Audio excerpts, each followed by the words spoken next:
Padre Clemente, ang simbahan ay nangangailangan ng pondo. Siguro ay kailangan natin patawan ng buwis ang mga maliliit na magsasaka. Magandang ideya. Isang lupain sa dulo ng bayan ay kainadlang ay umani na. Siguro ngay kailangan nating patawan ng buwis. Ngunit sa unay maliit lang. At kapag lumaki na ang kanilang kita, siguradong karagdagang kita rin para sa atin. Para sa ating mahal na simbahan pala. O siya, lagyan ng tanda ang lupaing iyon at sabihin sa may-ari na kailangan niya magbayad ng buwis. At kung hindi, ito'y ating kakamkamin.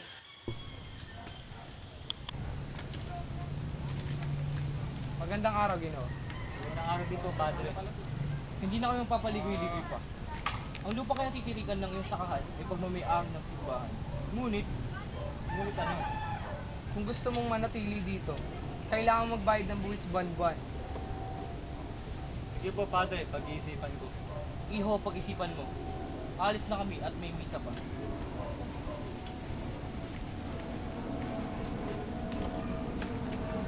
Anak, pasensya mo na. Kung makikiusap kayo, walang mangyayari. Sa halip ay lalo ka lang mapapamahal. Sumunod ka na lang sa kanila. Malay mo, pagpamisa ka pa ng mga yun. Tara na. Ama, uminom muna po kayo ng tubig. Salamat, anak.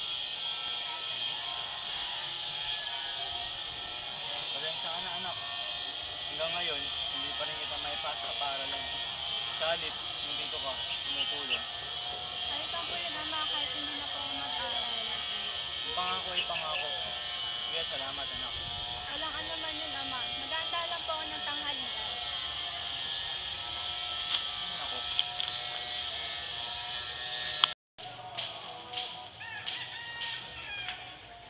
Ay, ako tuloy nag-aararo nito.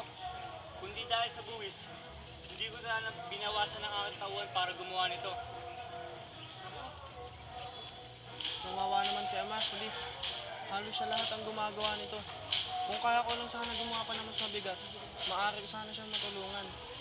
Sa ngayon, pagbutihan na lang natin yung mga inatas sa ating mga gawain. Magandang araw, Kabesan Tales. Ano? Maniningil ka na naman, buwis. Ayoko na, sawa na ako. Hindi ko na kaya pa magbayad pa ng buwis. Aba, hindi ata tayo nagkakaintindihan. Bakit pamahala ko to sa iba?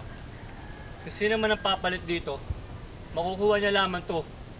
Kung didiligan niya ng kanyang dugo ang lupain ko. Bueno, yan ang gusto mo? Bahala ka.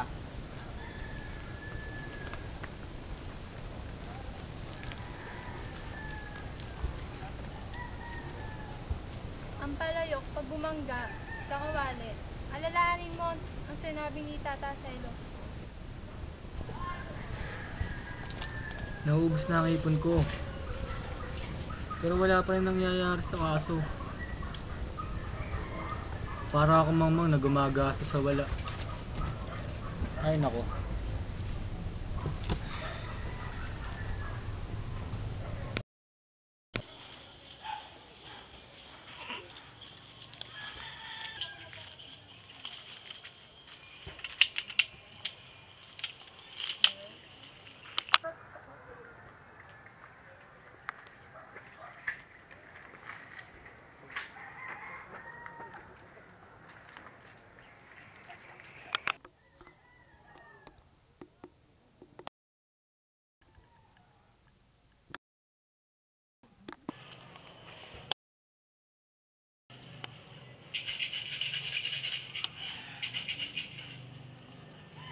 Magandang araw, Ginoo. Magandang araw din sa'yo, Kabesan Tales. Maupo ka muna. Maraming salamat po. Ano ang isadya? Kamusta po ang usapin tungkol sa aking lupain? Tatapatin na kita, Kabesan Tales. Mas makakabuting sumunod ka muna sa kagustuhan ng mga praile. Nang sa gayon, di na lumala ang iyong kaso.